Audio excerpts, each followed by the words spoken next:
always says that there's a time for everything. A time to work and a time to rest. A time to have to ask your parents for everything and a time to make your own decisions. The list goes on and on and on.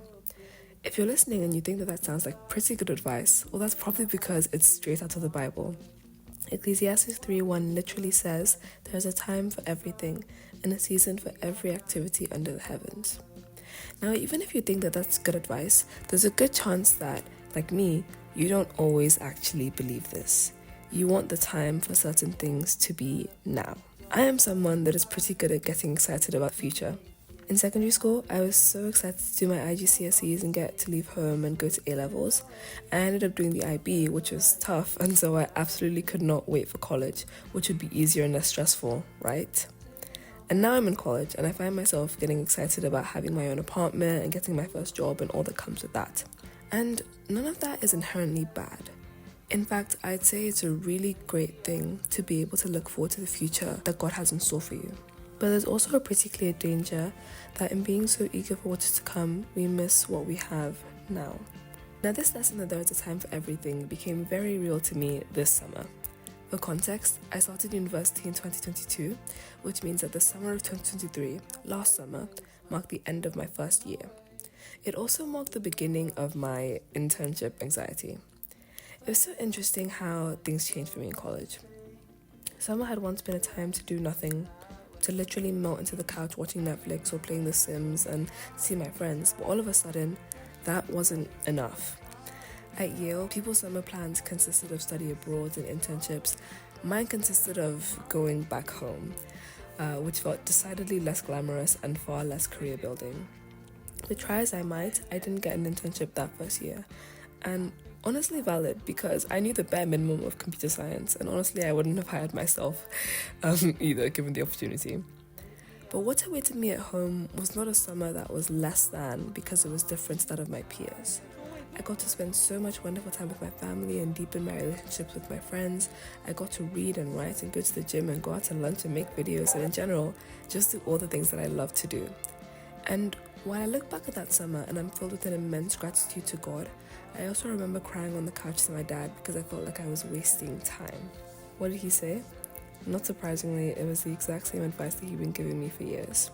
The same advice that the Bible has been giving for millennia, that there is a time for everything. My dad was very clear that there aren't many of these 3-month summers left, and that once you start working, for the most part, you don't stop. And I heard his words, really I did, but I can't say that I fully internalized them. Enter my second year of university. I was determined not to play around. I went back to looking for internships, but nothing panned out, and so I decided to instead look into study abroad. But due to factors outside of my control, this didn't work out either, and I was devastated.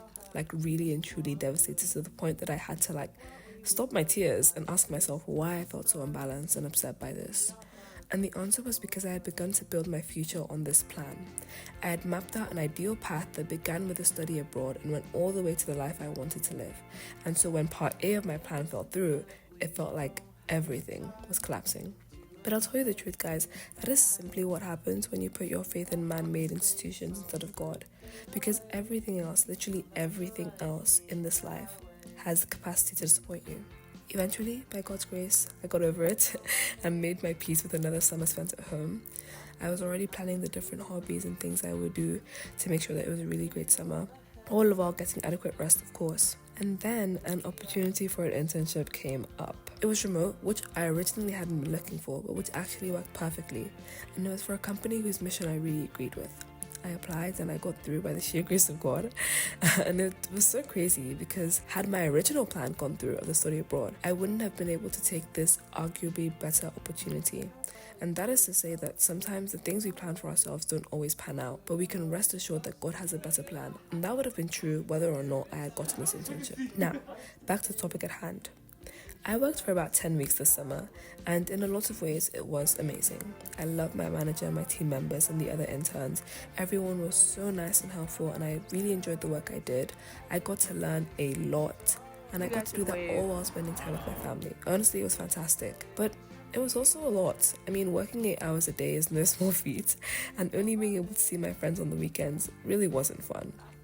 I didn't have as much time for my hobbies as I did last summer, and I also couldn't make decisions with the same spontaneity as before. Was this summer better than the last? Well, yes and no.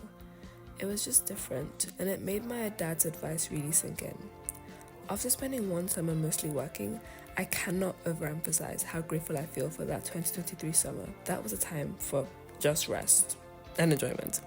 This was a time for a mixture of work and rest, and I think very importantly for me, it was a time of being home. Because, as you grow older, the amount of time you spend with your nuclear family decreases, and I found that in the middle of this, time of early young adulthood, I'm no longer so eager to grow up and move because I know there will be a time for that. Rather, I just want to enjoy all that this time has to offer, and I'm so grateful I got to do that by working, yes, but from home. So this video is for the person who really wanted an internship this summer and didn't get it. It's for the person who did get an internship and finds themselves only surprised by how much work it is and yearning for that 3-month summer of nothing. It's for the person excited to start college or A-levels or whatever. Honestly, it's for anyone and everyone. The stage you are in right now has things that you're excited to move on from, but it also has things that you will not experience again, at least not in the same way. God in His wisdom set a time for everything. Don't let comparison with another person's summer of traveling or pressure to do the same thing as everyone else deprive you of the joy that is to be had now. Not only are we all on our own journeys, but each journey has its own different stages. The verses in Ecclesiastes continue that there is a time to weep and a time to laugh, a time to mourn and a time to dance, a time to scatter stones and a time to gather them, a time to embrace and a time to refrain from embracing. I could go on and on and on. If the thing you are looking for is something that God has for you, then it will come in time. Until then, sit back and enjoy the ride. Jesus loves you. Bye. Thank you for listening. Turning away, wondering what she's thinking. Doesn't it seem like so much to think? Maybe she likes me.